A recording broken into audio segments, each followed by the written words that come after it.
it's Gina with WTI.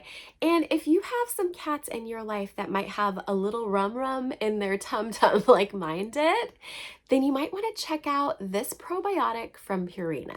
This has active cultures in it, and it is so easy to give to your little fur babies. I have an adult cat who's around 7 years old, and then I have a kitten who is just around 12 weeks old. And they both love the way this tastes, which makes it so easy to give to them.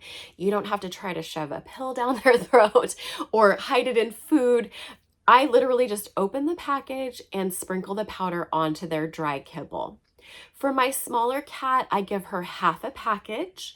And then for my older cat, I'm giving her a whole package a day.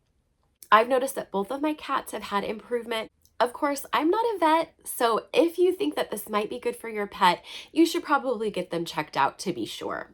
I've found that this FortiFlora powder supplement has been great for my cats, but that's just my point of view.